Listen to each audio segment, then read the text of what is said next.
If you're here and have been watching most of our videos, you've probably already seen and heard about some of the ways that different food items are made.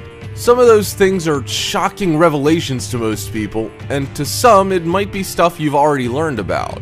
And while some of these products aren't your average everyday items, you might be surprised that even the basic stuff has a secret or two which might leave you surprised. Join us as we take a look at 5 everyday products with hidden ingredients inside. Before we begin, make sure you hit that subscribe button to get notified every day for more amazing content. With that being said, let's begin. Number 5. Sugar. Sometimes it takes changing your lifestyle to find out some things you didn't know before. Take becoming vegan after over-consuming animal products. When you go vegan, as they say, you start reading all the labels and start doing research on everything you buy. You probably wouldn't believe how hard it really is to become vegan unless you've tried it. The surprising thing is that a bunch of things that might sound like they're free of animal products will actually have some kind of animal byproduct or process that uses some part of an animal. In fact, some things like beer, marshmallows, and even some orange juices are not considered vegan. There are reasons for the beer, which we mentioned in one of our previous videos, which you should check out if you haven't, but what you might not know is that even plain white granulated sugar isn't vegan.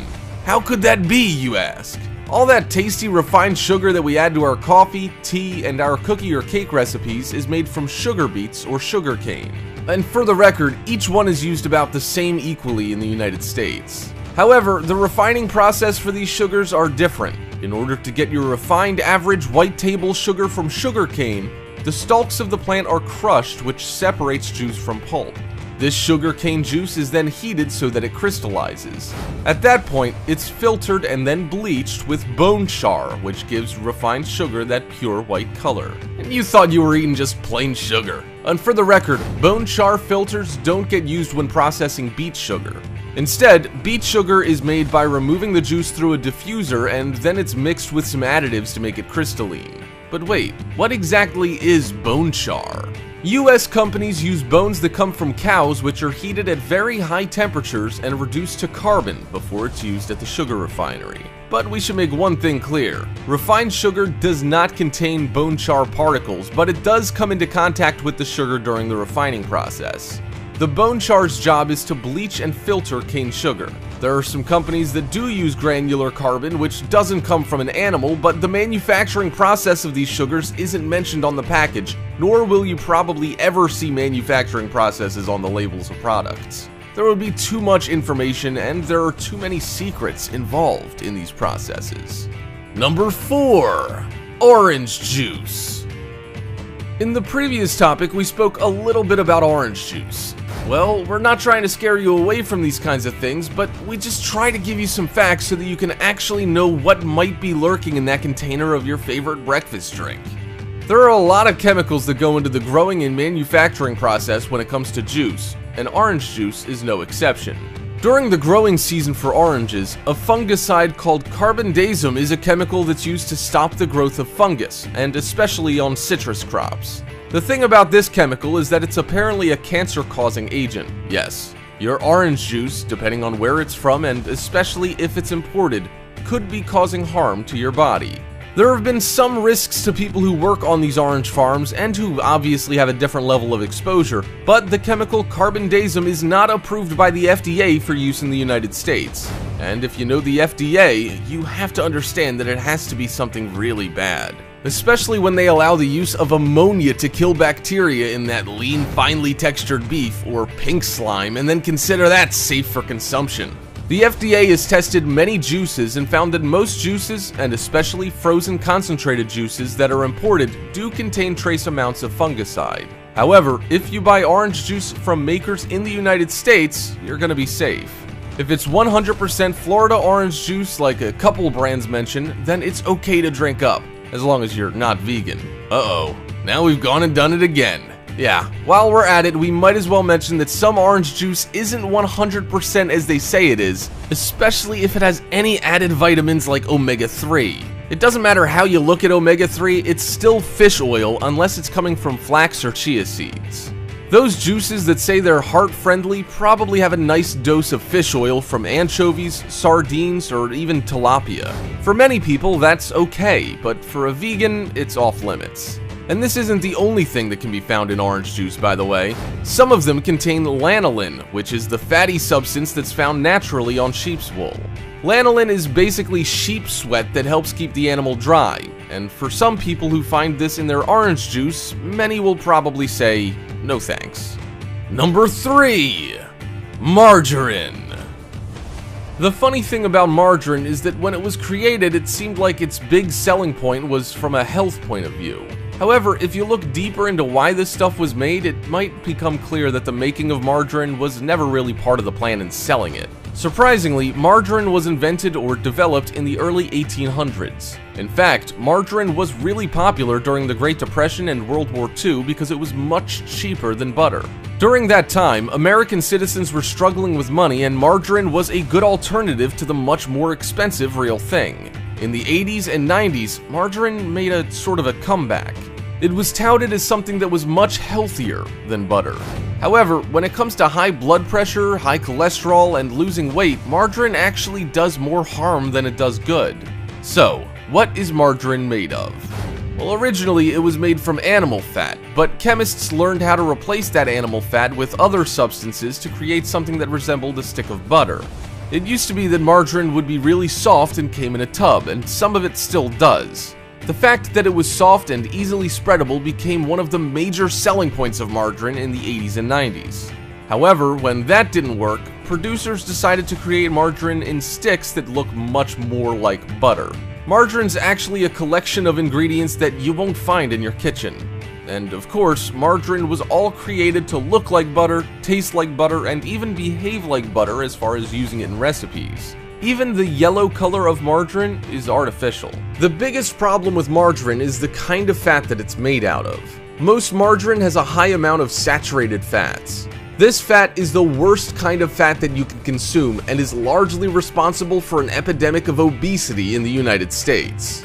These artificial trans fats have been linked to heart disease. The funny thing is that the makers of margarine argued that it was healthier because butter had saturated fats which caused heart disease and that you should consume margarine instead of butter. However, there are a couple of reasons to eat butter instead of eating margarine. One of those is that margarine has a high concentration of polyunsaturated fats. The other is that the process that's used to make margarine is known as hydrogenation. These trans fats can stay in the body for years and be stored as fat because the body has a difficult time breaking them down. So, the best alternative? Just stick with the real thing. But as with anything, use butter in moderation.